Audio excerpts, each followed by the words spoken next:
नमस्कार, मैं हूं आपके साथ मयंक। देखिए, नॉर्थ कोरिया के जो लीडर है किम जोंग उन, उनकी तरफ से एक बड़ा ऐलान किया गया है।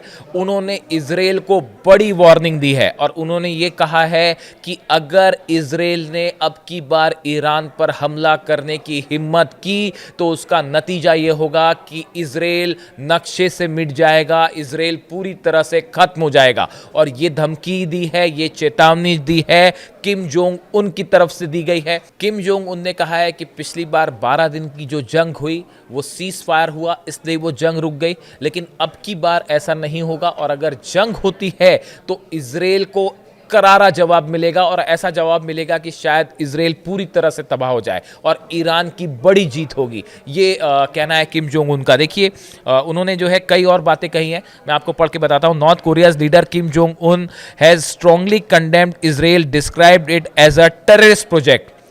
किम जोंग उन ने इजराइल को एक टेररिस्ट प्रोजेक्ट कहा है, उनकी तुलना एक टेररिस्ट प्रोजेक्ट से की है और कहा है कि supported by the United states. वो कहते हैं कि इजराइल जो है वो एक जो है टेररिस्ट प्रोजेक्ट की तरह है, जिसका समर्थन जो है वो अमेरिका कर रहा है और वो उसको सपोर्ट कर रहा है।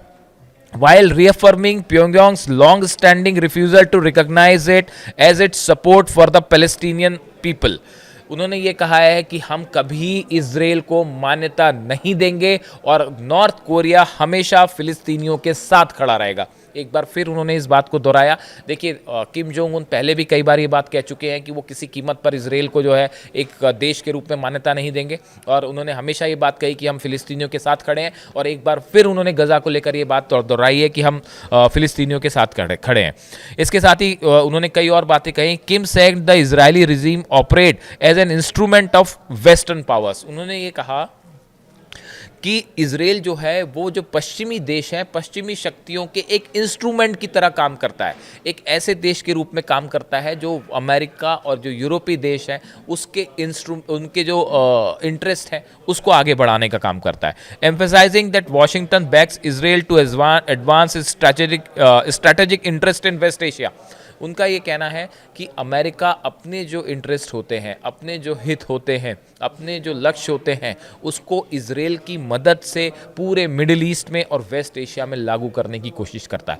यानी किम जोंग उन ये कह रहे हैं कि इजराइल जो है एक टूल की तरह है जिसका इस्तेमाल अमेरिका कर रहा है। एक ऐसा देश है जिसके ज़रिए अमेरिका अपनी पॉलिसीज़ को मिडिल ईस्ट पर लागू करता है, वहाँ पर थोपने की कोशिश करता है और अपना फ़ायदा उठाने की कोशिश करता है। देखिए, किम जोंग उन ने पहले भी ये बात कही थी कि अगर जंग होती है तो हम हमेशा ईरान के साथ खड़े हैं, लेकिन अब ये ईरान के साथ खड़े रहने वाली बात जो है ये थोड़ी आगे बढ़ गई है। जो इंटेलिजेंस की खबरें आ रही हैं उन्होंने कई बड़े खुलासे किए हैं। बताया ये भी जा रहा है कि ईरान की जो बैलिस्टिक मिसाइल्स हैं उसको बनाने का काम नॉर्थ कोरिया में भी हो रहा है। नॉर्थ कोरिया में कई ऐसे कारखाने हैं जो ईरान की मिसाइल्स को बना रहे हैं। कई बड़े खुलासे ये कह रहे हैं जो कि इन्वेस्टिगेशन एजेंसीज की तरफ से और इस तरह की खुफिया रिपोर्ट्स आई जिसमें बताया गया कि ईरान के जो ड्रोन्स हैं, खास तौर पर शाहिद सीरीज़ के जो ड्रोन हैं वो भी नॉर्थ कोरिया में बनाए जा रहे हैं। इस पे हम अलग से एक वीडियो करेंगे। इसके साथ ही ये भी बताया जा रहा है कि नॉर्थ कोरिया की तरफ से कई मिसाइल टेक्नोलॉजीज़ जो हैं वो ट्रांसफ़र भी की गई हैं ईरान को। यानी ईरान के मिसाइल्स को लेके, ईरान के ड्रोन्स को लेके एक बड़ा प्रोजेक्ट जो है वो नॉर्थ कोरिया में चल रहा है और बताया जा रहा है कि किम जोंग उन अब खुलकर ईरान के साथ खड़े हैं। और ये भी कहा गया कि अगर अगली बार जंग होती है तो उसमें रशिया, चीन और नॉर्थ कोरिया, ये 3 देश ऐसे होंगे जो शायद एक बड़ी एग्रेसिव भूमिका निभाएं ईरान के साथ। और यही बात उन्होंने फिर एक बार कही है।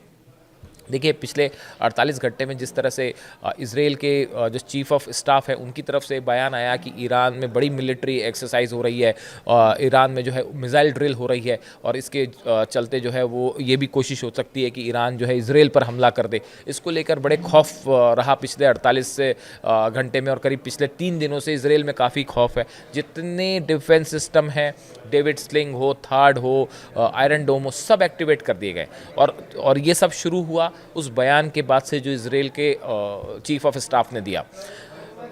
उसके बाद देखिए, सब जगह मिडिल ईस्ट में ये चर्चाएं थी, पूरी इंटरनेशनल मीडिया में ये चर्चाएं थी कि क्या वाकई ऐसा है कि ईरान की जो मिलिट्री ड्रिल है इसके बाद क्या इजराइल पर हमला भी हो सकता है। क्या जंग इजराइल और ईरान के बीच एक नई जंग फिर शुरू हो सकती है? इन बातों को हवा इसलिए भी मिल रही है कि नेतन्याहू जा रहे हैं 29 तारीख को मिलने के लिए डोनाल्ड ट्रंप से। इन तमाम मुद्दों के बीच में नॉर्थ कोरिया की तरफ से स्टेटमेंट आना, किम जोंग उन की तरफ से स्टेट आना और ये कहना कि इजराइल एक टेररिस्ट प्रोजेक्ट है, अमेरिका उसको बैक कर रहा है और अगर ईरान और इजराइल की जंग होती है तो इस बार इजराइल नक्शे से ही मिट जाएगा, पूरी तरह से सफाया हो जाएगा इजराइल का। ये एक बड़ा सपोर्ट है जो उन्होंने ईरान के लिए दिया है और अमेरिका और इजराइल दोनों के लिए उन्होंने चिंता बढ़ाने वाले बयान दिए हैं। और जो हथियारों को लेकर दोनों देशों के बीच में कोऑपरेशन चल रहा है वो शायद अब सबके सामने है। इस सूरत में अगर टेंशन बढ़ता है ईरान या इजराइल को लेकर, एक बड़ा युद्ध छिड़ सकता है मिडिल ईस्ट में, जिसमें नॉर्थ कोरिया एक बड़े दोस्त की तरह शामिल होगा ईरान के। इससे जुड़ा जो भी अपडेट होगा आप तक पहुंचाएंगे। Thank you so much.